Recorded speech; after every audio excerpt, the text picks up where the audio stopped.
You have these things that you're just good at. That sounds like really arrogant. No, you have these things that you're just good at. You've got natural traits and you've got natural talents, right? Now, it doesn't mean that you're good at them forever, but it gives you a good start. When I'm talking with people, I'm just naturally curious and really interested in what it is that they have to say. Do you know what I mean? And when I'm talking with them, I want to know about them. And because I want to know about them, I can see who they are when I'm talking to them. So if I'm meeting somebody, even for the first time, it doesn't really matter to me what they're presenting. Because everyone's got a mask. I've got a mask. You know what I mean? And it's a lot of work to try and reduce it, but it's a life's work to try and reduce it. You can't just switch it off. But everybody shows up as a version of themselves. And sometimes it's a crafted version of themselves. Doesn't mean they're bad people, but people have got these different traits or different ways of interacting with the world that isn't their authentic self.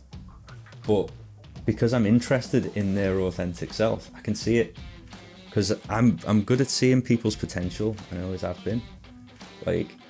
I'll look at somebody and I'll see them for who they are rather than who they're presenting. It actually works out to be always a good thing, because the people who are doing wrong know I can see them, and then they just stay away because they don't like me, those people. But the people who are good people, and I do believe people are good people, they're just nervous about being themselves.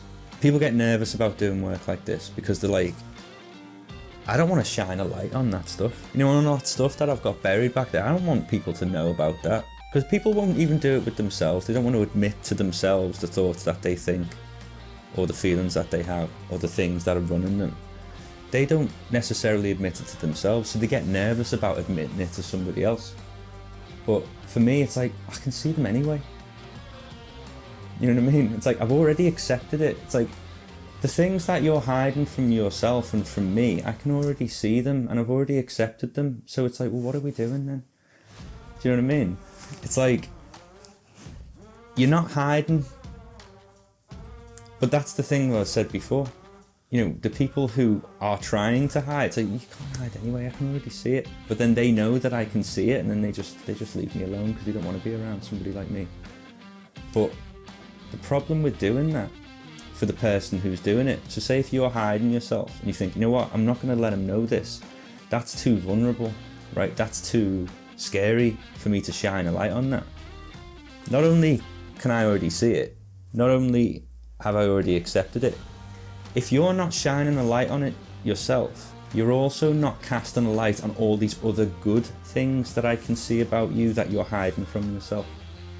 So when I say I can see people's potential, it's yeah, fair enough, I can see the things that they're not quite honest about. And he's you're claiming to be that, but really you're a bit more like that. It's you're not even giving yourself a chance, because I can see these really good things about you that you're not looking at. But the only way to see them is to shine a light on the whole thing, and you'll know yourself a lot better. Because that's the thing, is you have to know the areas where you're going wrong in order to see the areas where you could go right. So if you just keep all of that in the dark, you're just limiting yourself. So if you're an idiot in that way, and you're afraid of being an idiot in that way, it's well, not only have I already accepted it, to admit that to yourself and to me puts you in the brave category. And it's just I love brave people.